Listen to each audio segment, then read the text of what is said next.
আমার যুবক ভাই যারা আছে আমরা তো এই ঘটনাগুলো অনেক জানি। রক্তাক্ত কারবালা, বিশাল সিন্ধু, এগুলোর মধ্যে কারবালার যে ঘটনা লেখা হয়েছে, বলা হয়েছে, আসলে অনেক বছর আগের ঘটনা। এটা কি হয়েছে তখনকার সময় সেটা কিন্তু সঠিক কেউ বলতে পারে না। এগুলো শুনে শুনে ইসলামের ইতিহাস লিপিবদ্ধ করা হয়েছে, এক একজন এক একভাবে বলেছে।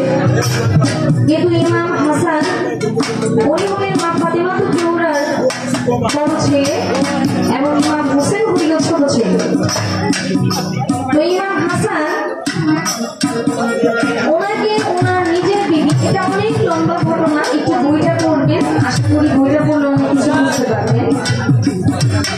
ইমাম হোসেন ছোট ভাইয়ের একজন কন্যা ছিল যার নাম সফিনা বিবি। ইসলামের ইতিহাসে যার নাম সফিনা বিবি বলা হয়। ইমাম হাসানের পুত্র ছিলেন ইমাম কাসেম।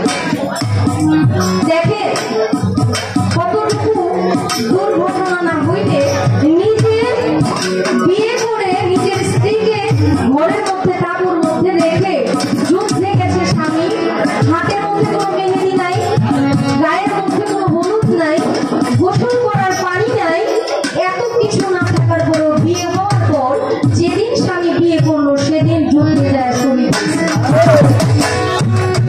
এটাও দুর্ঘটনা না? একটা স্বামীর সবচেয়ে সুখের জায়গা হলো তার স্ত্রী, যদি সে ভালো হয়। আর একটা স্ত্রীর জন্য তার স্বামী।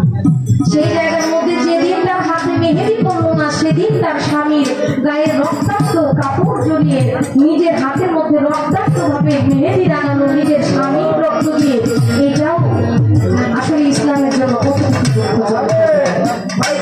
যেদিন ইমাম হাসানকে বিষ খাওয়ানো হয়, ওনার স্ত্রী মাইমুনা কুর্মির মাধ্যমে ষড়যন্ত্র করে একজন সাহাবা ছিল আমার নবী করিম সাল্লাল্লাহু আলাইহি ওয়াসাল্লামের, যার নাম ছিল মাবিয়া। এই মাবিয়া নবীর সাথে বসে গল্প শুনছে, হাদিস শুনছে, কথা শুনছে। এই সময় আমার নবী করিম সাল্লাল্লাহু আলাইহি ওয়াসাল্লামের কাছে আল্লাহ পাকের তরফ থেকে জিবরাইল আলাইহিসসালামের মাধ্যমে ওহী আসলেন যে তোমার নাতিকে জহর এবং কোহরে মারা হবে। এইটা শোনার পর আমার নবীর চাঁদ মুখখানা মলিন হয়ে গেল। যখন আমার নবী করিম সাল্লাল্লাহু আলাইহি ওয়াসাল্লামের চাঁদ মুখ মলিন হয়ে গেলেন, তখন সাহাবারা জিজ্ঞেস করলেন, ইয়া রাসূলুল্লাহ, আপনার মুখটা কেন এত মলিন হয়ে গেছে? বললেন, আমার মুখটা মলিন হয়ে গেছে এই কারণে, এখানে আমার সাহাবার মধ্যে এমন একজন সাহাবা আছে যার সন্তান আমার বংশকে অনেক আঘাত করবে। তখন বললেন, কেন আঘাত করবে, কি কারণে? বলল, মাবিয়ার সন্তান হবে যার নাম হবে ইয়াজিদ। দেখেন আমার নবী কত অন্তর্যামী, সবকিছু জানে। নবী বললেন, মাবিয়ার সন্তান হবে, সেই সন্তান আমার এই বংশকে নির্বংশ করার জন্য ষড়যন্ত্র করবে। এটা আগেই জানা ছিল। মাবিয়া বলেন, আমি জীবনে বিয়ে করবো না। তখন মাবিয়া বিয়ে করে নাই, বিয়ের আগে নবীজি ভবিষ্যৎবাণী দিয়ে গেছে, আমি জীবনে বিয়ে করবো না, মেয়েদের দিকে ফিরে হতে হবে।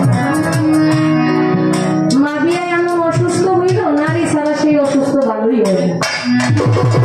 70 বছর মতন করে 80 বছরের মহিলারা দিয়ে বিয়ে করাইল। মহিলা হাইটা যাইতে ঘুরে পড়ে, মানে হাঁটতেই পারে না। বিয়ে করার পর মহিলা একদম সত্যি এসে বলছে, বছর না করতে ছেলে হচ্ছে তাদের মতো, নাম হয়েছে তাদের। সেই এজিদ যখন বড় হইল, অনেক লম্বা ঘটনা।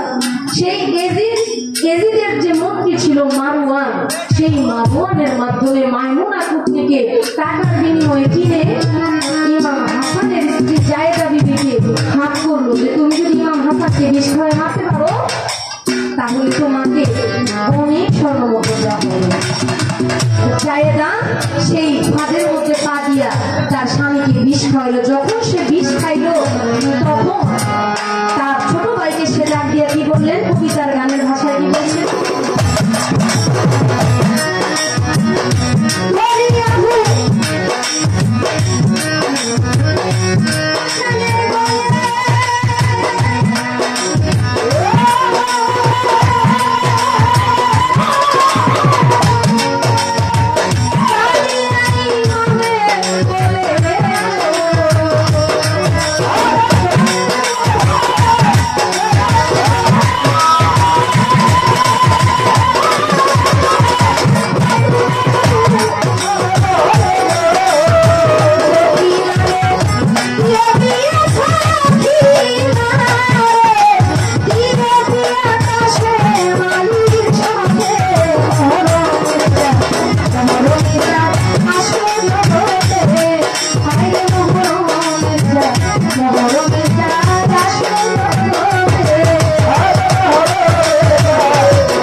Thank you.